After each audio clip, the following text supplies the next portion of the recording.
I'm 95 years old, and I just moved into a college dorm. My daughter thinks I've lost my mind.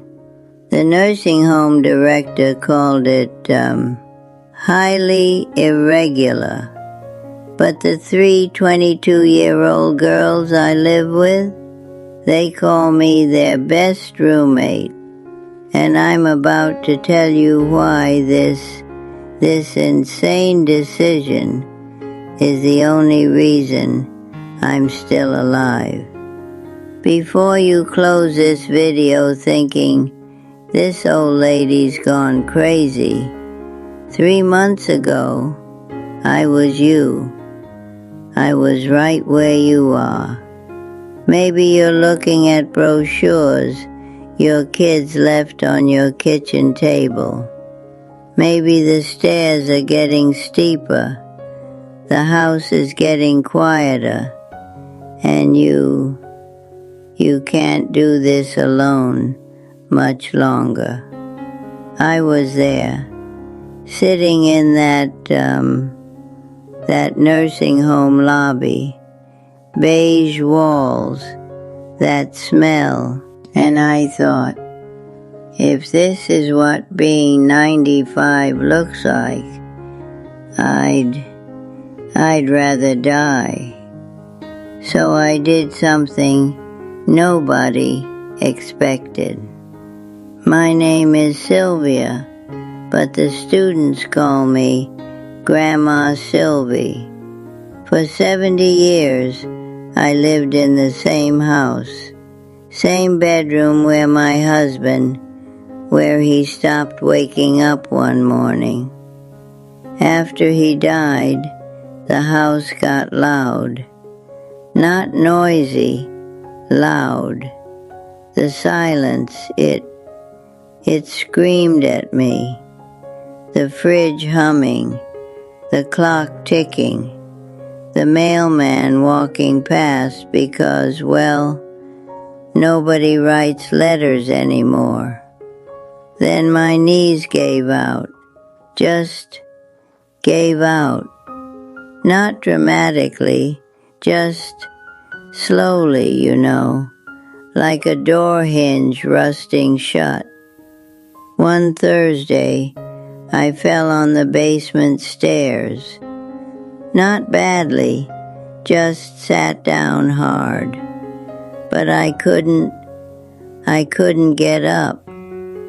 40 minutes on cold wood, hip screaming, and the whole time I thought, this is it.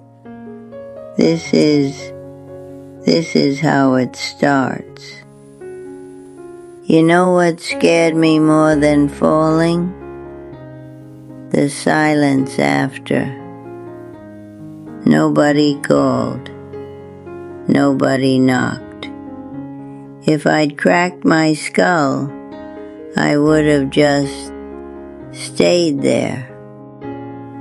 That's when my daughter started using the word worried. She found a nursing home, $4,200 a month. I visited once. The residents sat in the activity room. Bingo at 2 p.m. Movie night Fridays. I'm 95, not brain dead. One woman grabbed my hand, fingers ice cold. Are you new? Just visiting, I said. She leaned close. Good. Don't stay. Once you're in, you disappear. I left that day and told my daughter, absolutely not. But here's the problem. I couldn't stay home alone. I couldn't. Stairs too steep, house too big, silence too loud. So what do you do when every safe option feels like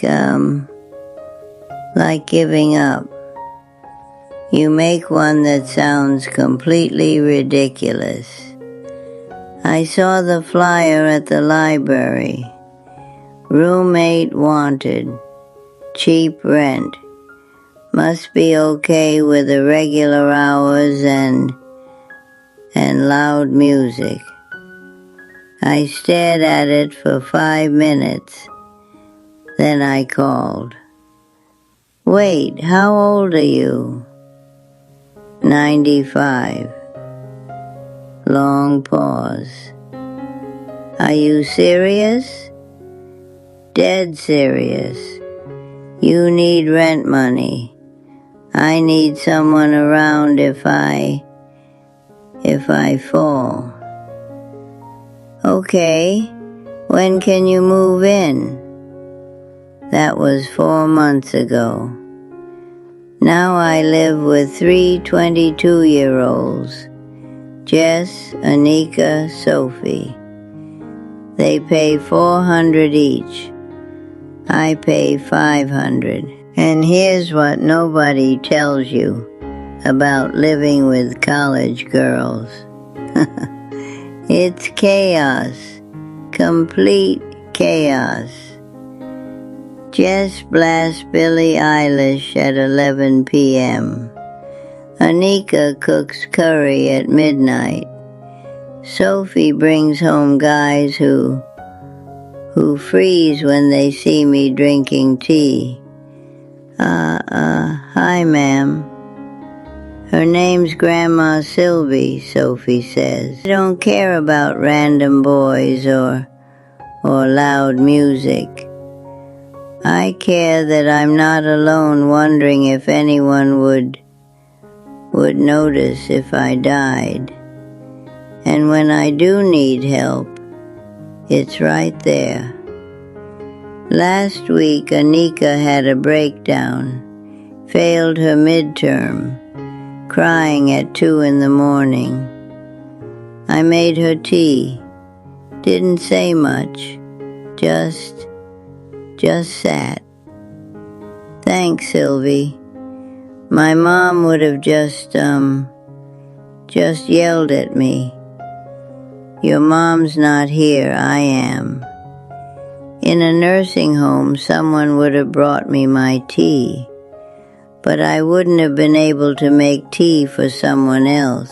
That difference matters more than you think. It really does.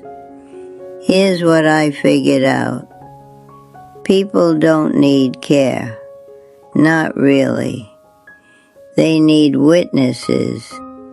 Someone to notice when you fall. Someone to ask if you ate. Someone to sit with you when you're scared. Nursing homes care for you. They do. But nobody sees you. At home alone, nobody sees you either. But here, Jess checks if I took my pills. Not because it's her job, but because she cares. Sophie walks with me to the store because she's going anyway. I'm not their patient, not at all. I'm their roommate. Big difference. Now, I'm not stupid. This won't last forever. One day I will need more help than 3 college girls can give. But that day isn't today, and I'll be damned if I spend today waiting for it.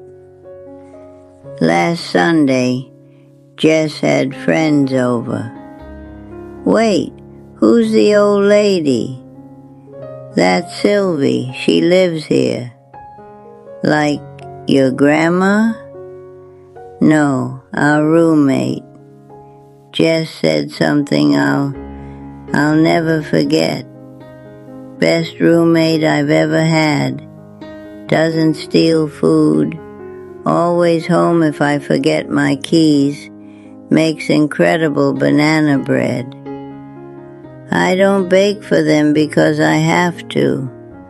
I do it because I want to.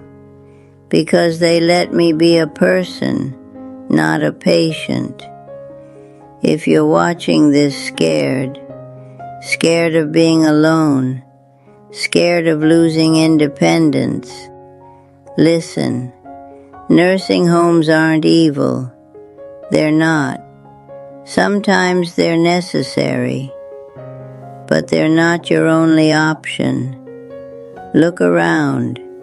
Who needs what you still have to give? I'm 95. I live with college students who blast terrible music and leave dishes everywhere. And I've never been less lonely. Never. Hit subscribe if this made you think differently, because your life isn't over. It's not. It's just different now, and different can be better. And that fall I had last week, Jess heard the thud, knocked immediately. Sylvie, you good? I was fine, just dropped my cane. But she heard me. That's the difference between being cared for and being seen. And that's all I ever needed.